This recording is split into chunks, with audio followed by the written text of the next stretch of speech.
Hello बच्चों, my name is Jasmine Xavier. आज हम देखेंगे chapter number 12 biotechnology of state board. सबसे पहले हम देखेंगे कि बायोटेक्नोलॉजी ये जो कंसेप्ट है ये किसने हमें दिया था। साइंटिस्ट कार्ल एरिकी इन 1919 में। ठीक है। इन्होंने ये सबसे पहले बताया था कि what is mean by biotechnology, या फिर बायोटेक्नोलॉजी के जो प्रोसेस है इन्होंने सबसे पहले एक्सप्लेन किया था। बायोटेक्नोलॉजी यूजुअली क्या होता है? बायोटेक्नोलॉजी इज नथिंग बट हम कोई लिविंग ऑर्गेनिज्म का यूज करके हम क्या करते हैं, प्रोडक्ट्स या फिर ऐसे प्रोसेस करते हैं जिसके कारण ह्यूमन वेलफेयर, मतलब ह्यूमन को जो है वो सपोर्ट मिले, या फिर ह्यूमन के बहुत सारी चीज़ों में डेवलप्ड हो सके, उसे ही हम क्या बोलते हैं, biotechnology. According to organisation of economic cooperation and development, ये कब स्टैब्लिश हुआ था? 1981 में। तो इन्होंने क्या बताया था कि बायोटेक्नोलॉजी क्या है, ये इंजीनियरिंग प्रिंसिपल प्रोसेस से चलता है। जो भी ह्यूमन वेलफेयर को फायदा होता है लिविंग ऑर्गेनिज्म का यूज करके, तो ये सब जो चीजें हैं ये हम कौन से प्रिंसिपल पे बेस है? इंजीनियरिंग प्रिंसिपल पे। ठीक है। सेकंड है कि इसमें जो है, आप बायोटेक्नोलॉजी जो है वो टू टाइप के बायोटेक्नोलॉजी होते हैं। एक है traditional biotechnology and modern biotechnology. जो ट्रेडिशनल बायोटेक्नोलॉजी होता है वो ओल्ड कंसेप्ट पे बेस है, जैसे कि फर्मेंटेशन कंसेप्ट आप लोगों को पता ही होगा। फर्मेंटेशन में क्या करते हैं, हम यूजुअली माइक्रो ऑर्गेनिज्म का यूज करके हम क्या करते हैं, घर के घर में कर्ड बनाते, घी बनाते, या फिर हम इंडस्ट्री लेवल पे भी चीज प्रोडक्शन करते, योगर्ट विनेगर प्रोडक्शन करते, वाइन वाइन प्रोडक्शन करते with the help of organism. ठीक है। तो इन सबको हम क्या करते हैं, इन द किचन बेसिस पे हम इन सबको डिफाइन करते हैं। मतलब जो ट्रेडिशनल बायोटेक्नोलॉजी है, तो ये on the basis of fermentation या फिर यूजेस ऑफ माइक्रो ऑर्गेनिज्म होता है। पर अब इसके बाद में क्या हुआ था, ड्यूरिंग 1970 में क्या हुआ था, एक कंसेप्ट आया था, उसे हम क्या बोलते हैं, रिकॉम्बिनेंट डीएनए टेक्नोलॉजी। तो ये क, ये कब स्टैब्लिश हुआ था? 1973 में। ये रिकॉम्बिनेंट टेक्नोलॉजी जो कंसेप्ट है ये किसने दिया था हमें? Scientist Stanley Cohen and Herbert Boyer ने। ठीक है। ये कंसेप्ट में क्या है, बस हम क्या करते हैं, कोई जीन है उसके अंदर जो ऑर्गेनिज्म का जीन होता है, हम वो जीन को मॉडिफाई करते और एक नेक्स्ट जनरेशन में इंसर्ट करते या फिर इंट्रोड्यूस करते, ताकि हमें जो प्रोडक्ट है वो ज़्यादा क्या बोल सकते हैं, हम ज़्यादा क्वालिटी क्वांटिटी या क्वालिटी में मिले हमें। ठीक है। ये भी हम एक ह्यूमन वेलफेयर के लिए यूज़ करते हैं, उसे ही हम क्या बोलते हैं, मॉडर्न बायोटेक्नोलॉजी। अब इसके टू मेजर फीचर्स है मॉडर्न बायोटेक्नोलॉजी के। एक तो capability of science to change the genetic material, हमें न्यू स्पेसिस के लिए जो है जेनेटिक मटेरियल जो है वो चेंज करना है। एंड सेकेंड क्या है, ownership of technology and is societal impact. अब हमें ये भी तो देखना है कि उनका सोशली इम्पैक्ट क्या होता है वो चीज़ों का। ठीक है, ये बेनिफिशियल है कि नहीं ह्यूमंस के लिए। नेक्स्ट है principle and process of biotechnology. अब हम देखेंगे principle and process of biotechnology. इसमें टू टाइप के प्रोसेस होते हैं मॉडर्न बायोटेक्नोलॉजी में। एक होता है genetic engineering, sorry it's principle genetic engineering and chemical engineering.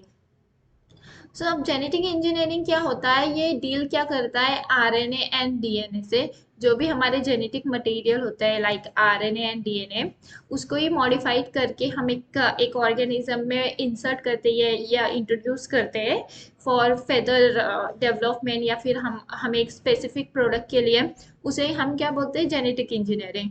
और केमिकल इंजीनियरिंग क्या होता है, ये जो जस्ट ये मेंटेनिंग का काम कर रहा है या फिर स्टरलाइजेशन का काम करता है माइक्रोब्स को, या फिर जो माइक्रोब्स को एक स्पेसिफिक कंडीशन मिलनी चाहिए या स्टरलाइजेशन मिलना चाहिए, या इसमें बहुत सारी चीज़ें इंक्लूड होते हैं, लाइक वैक्सीन होता है, एंटीबायोटिक्स होता है, enzymes, organic acid, vitamin, therapeutics etcetera. ठीक है। नेक्स्ट है इसमें अब ये जो जेनेटिक इंजीनियरिंग है उसे हम क्या बोलते हैं, रिकॉम्बिनेंट डीएनए टेक्नोलॉजी, और जीन क्लोनिंग भी बोल सकते हैं हम इसे। नेक्स्ट है techniques of gene cloning and r DNA technology. ये जो टेक्निक है होती है जीन क्लोनिंग की एंड आर डीएनए टेक्नोलॉजी को अब हम देखेंगे। नेक्स्ट, तो अब ये जीन क्लोनिंग क्या होता है? ये जीन क्लोनिंग क्या होता है? जो जीन होता है, एक आधा जीन जो एक नोन फंक्शन कर रहा है, हमें पता है उसका फंक्शन, उसको ही हम लेके क्या करते हैं, एक नॉर्मल सेल में इंसर्ट करते हैं या इंट्रोड्यूस करते हैं with the help of vector. ठीक है, उसे ही हम क्या बोलेंगे, जीन क्लोनिंग टेक्नोलॉजी। मतलब नेक्स्ट प्रोजेनी या फिर नेक्स्ट जनरेशन के लिए ये जो जीन क्लोनिंग टेक्निक है, ये बहुत इंपॉर्टेंट टेक्निक होती है। अब इसके अंदर जो है बहुत सारे टूल्स एंड टेक्निक्स हम यूज़ करते हैं, जैसे कि टूल्स कौन से हम यूज़ करेंगे इसमें, डिफरेंट इंस्ट्रूमेंट कौन से होंगे इसमें जो हम यूज़ करेंगे, वो है रिस्ट्रिक्शन एंजाइम्स हो सकते हैं इसमें, या फिर हम यूज़ करेंगे cloning vector, competent host and bioreactor. ये सारे कुछ टेक्निक्स है या फिर इंस्ट्रूमेंट है जो हम यूज़ करते हैं इसमें। ये स्पेशली जो है ये मॉलिक्यूलर, ये जो टेक्निक होती है ये बेसिस ऑफ मॉलिक्यूलर वेट पर होती है। इनमें हम जेल परमिएशन, ऑस्मोटिक प्रेशर हो गया, आयोनिक एक्सचेंज क्रोमेटोग्राफी, स्पेक्ट्रोमीटर, ये सारी टेक्निक्स हम, जैसे कि इलेक्ट्रोफोरेसिस, ये सारे टेक्निक्स का भी हम इसमें यूज़ करते हैं। स्पेशली जो है आरएनए प्रोटीन्स के लिए भी टेक्निक्स होते हैं, जैसे कि पेज हो गया, एचडीएस पेज हो गया।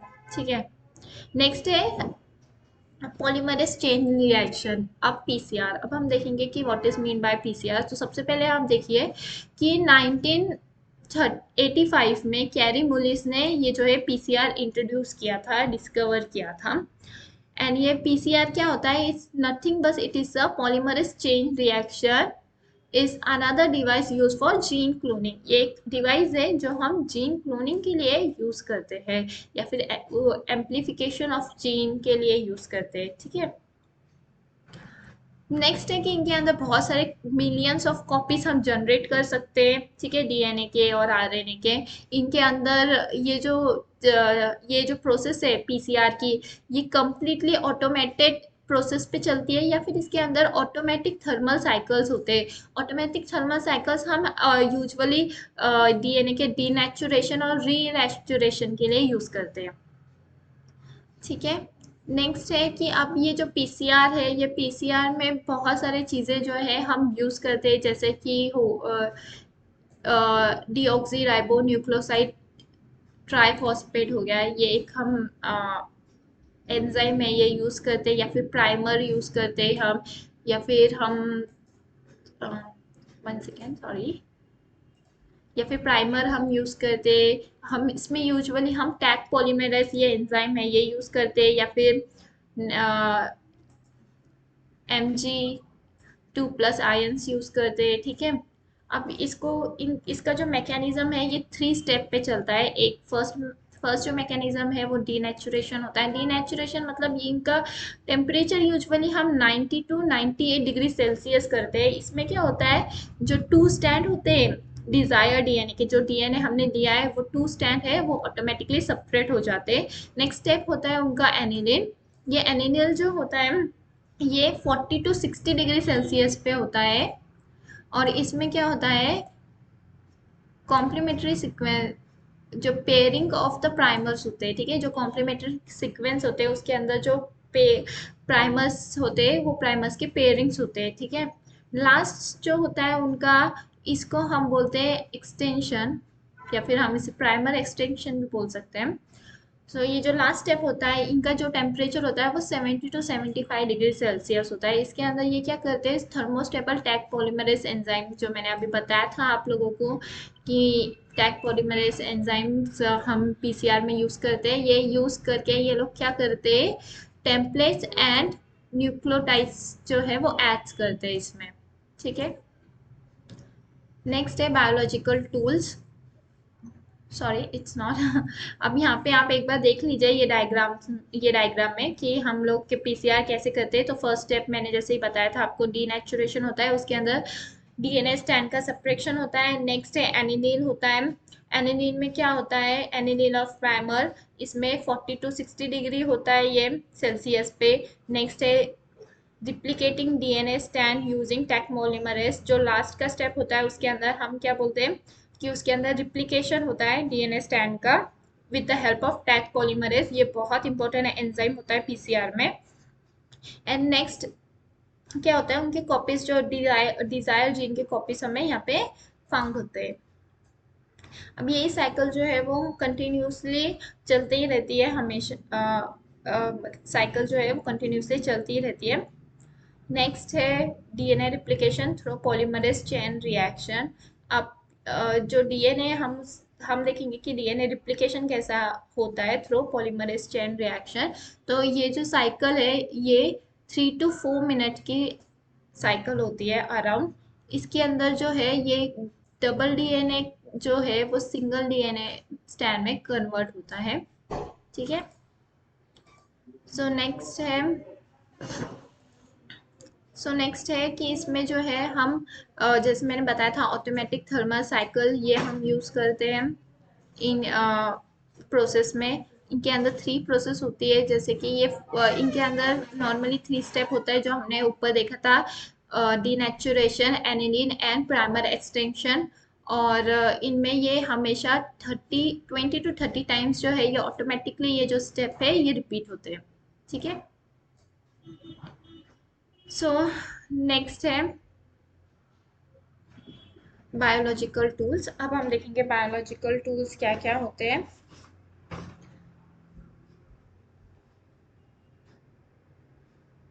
सो बायोलॉजिकल टूल्स जो होते हैं तो उधर 3 टाइप्स ऑफ टूल्स इन्होंने दिया है, जैसे कि एंजाइम है, क्लोनिंग वेक्टर है एंड कॉम्पिटेंट होस्ट है। ठीक है। अब हम इनको एक एक से देखेंगे what is mean by enzyme, cloning vector and competent host. Enzyme क्या होता है? एंजाइम जो होता है जो हमें हम लोग यूज करते हैं एज अ केमिकल और एज अ एंजाइम। सो ये इंक्लूड करता है lysosome enzyme, nuclease such as exonuclease and endonuclease, distinction endonuclease enzyme, DNA ligase, polymerase, alkaline phosphate. ये बहुत सारे ऐसे एंजाइम्स हैं जो हम यूज करते हैं इसमें। ठीक है। नेक्स्ट है रिस्ट्रिक्शन एंजाइम। रिस्ट्रिक्शन एंजाइम मतलब रिस्ट्रिक्शन एंजाइम को ही हम क्या बोलते हैं, it's nothing but it is a molecular scissor. हम जो भी डीएनए को स्पेसिफिक साइट से अगर हमें कट करना है, कोई भी डीएनए को या डिजायर डीएनए को हमें, तो उसके लिए हम क्या यूज करते हैं, normally restriction enzyme. Restriction enzyme के लिए जो एंजाइम होता है दैट ये कौन से 2 टाइप के एंजाइम होते हैं यूजुअली। एक होता है एक्सोन्यूक्लियस एंड एंडोन्यूक्लियस। जो एक्सोन्यूक्लियस होता है तो वो क्या करता है, कट करता है न्यूक्लियोटाइड को from end of DNA strand. और जो ये एंडोन्यूक्लियस होता है ये डीएनए को कट करता है फ्रॉम विद इन। ठीक है। नेक्स्ट है कि इसमें अब आप लोग देख सकते हैं ये रिस्ट्रिक्शन एंजाइम के कुछ टाइप है यहाँ पे, जैसे कि L U, alpha 1, Bam H1, Eco R1, Hind 2। ठीक है।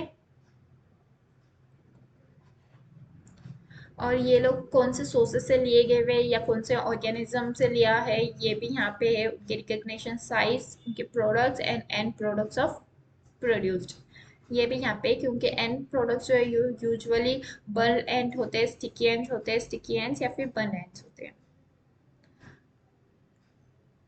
नेक्स्ट है mode of action of Eco R1 to cleave DNA. अब हम देखेंगे mode of action of Eco R1 to cleave DNA. तो ये जो पैलिड्रोमिन, अब ये जो सीक्वेंस है, एक सेकेंड, ये जो ऊपर का सीक्वेंस है इसे क्या बोलेंगे हम, पैलिड्रोमियल सीक्वेंस। ठीक है। इसमें क्या होता है, जो इको R1 रिकग्निशन सीक्वेंस होता है और वो क्या करता है, हाँ, अगर हम उसमें restriction enzyme like eco R1 अगर हम यूज कर रहे हैं तो वो क्या करता है, जो डीएनए होता है उसको क्लीव करता है। ठीक है। जो हमें डिजायर डीएनए चाहिए उसको वो क्लीव करता है इसमें। ठीक है। इट इज, ये जो होता है ये पैलिड्रोमिन सीक्वेंस होता है, हम इसे पैलिड्रोमिन सीक्वेंस बोलते हैं। उसके अंदर हमें नेक्स्ट चीज जो यूज करते हैं हम वो है क्लोनिंग वेक्टर। क्लोनिंग वेक्टर क्या होता है, क्लोनिंग वेक्टर जो होता है कि कोई ऑर्गेनिज्म से हम डीएनए को जो है या फिर पीस ऑफ डीएनए को हम कट करते हैं और उसके अंदर हम फॉरेन डीएनए सेगमेंट को इंट्रोड्यूस करते हैं फर्दर रिप्लिकेशन के लिए। उसे हम क्या बोलेंगे, क्लोनिंग वेक्टर। अब ये क्लोनिंग वेक्टर प्लाज्मिड हो सकता है, बायो बैक्टीरियोफाज हो सकता है, कॉस्मिड हो सकता है, ठीक है ना, बैक्टीरियल आर्टिफिशियल क्रोमोसोम हो सकता है, या फिर ईस्ट आर्टिफिशियल क्रोमोसोम हो सकता है, ट्रांसपोसोम्स हो सकते हैं, ठीक है। तो ये सारे यहाँ पे बहुत सारे नेम्स है टाइप्स ऑफ क्लोनिंग वेक्टर्स के। और इसके अंदर एक मेन चीज है, जो एक गुड क्लोनिंग वेक्टर होता है उसके अंदर इंडिपेंडेंट रेप्लिकेशन की एबिलिटी होती है। नेक्स्ट है प्लाज्मिड। ये जो प्लाज्मिड होता है, अब ये प्लाज्मिड जो होता है, प्लाज्मिड इज नथिंग बस एक्स्ट्रा क्रोमोसोम सर्कुलर डीएनए, ठीक है। अब ये प्लाज्मिड हम मोस्टली रिकॉम्बिनेंट डीएनए में यूज करते हैं for replicate in E coli, ठीक है। अब प्लाज्मिड वेक्टर फॉर प्लांट्स यहाँ पे दिए हुए उन्होंने, यूजुअली हम एगेरोबैक्टीरियम ट्यूबिफेंसिस ये नाम का जो प्लाज्मिड वेक्टर फॉर प्लांट्स है हम ये यूज करते हैं, ठीक है। नेक्स्ट है कॉम्पिटेंट होस्ट। कॉम्पिटेंट होस्ट क्या होता है, हाँ पर इसमें अब एक चीज़ है, प्लाज्मिड वेक्टर फॉर प्लांट्स में हम ये प्लाज्मिड वेक्टर ऑफ प्लांट्स में जो है ये हम ट्रांसजेनिक प्लांट्स डेवलप करने के लिए यूज़ करते हैं, ठीक है। कॉम्पिटेंट होस्ट क्या होता है, it's nothing but it is a cloning organism. इसे हम क्लोनिंग ऑर्गेनिज्म भी बोलते हैं कि हमें पता है कि जो डीएनए होता है वो यूजुअली हाइड्रोफिलिक होता है, वो सेल मेम्ब्रेन से डायरेक्टली पास नहीं होता है। तो हम क्या करते हैं, बैक्टीरिया के ऊपर एक प्रोसेस करते हैं या फिर हम उसे कॉम्पिटेंट बनाते हैं ताकि जो डिजायर डीएनए है वो एक्सेप्ट कर सके, ठीक है। और ये जो बैक्टीरिया है वो यूजुअली कौन से बैक्टीरिया होते हैं, जैसे कि बैसिलस, हीमोफिलस होता है, हेलिकोबैक्टर होता है, पायरिलोल एंड ई कोलाई वगैरह होता है, ठीक है ना। और मोस्टली हम ई कोलाई यूज करते हैं ट्रांसफॉर्मेशन विद रिकॉम्बिनेंट डीएनए में। सो अब methodology for recombinant DNA technology ये हम नेक्स्ट लेक्चर में देखेंगे, ठीक है। Thank you.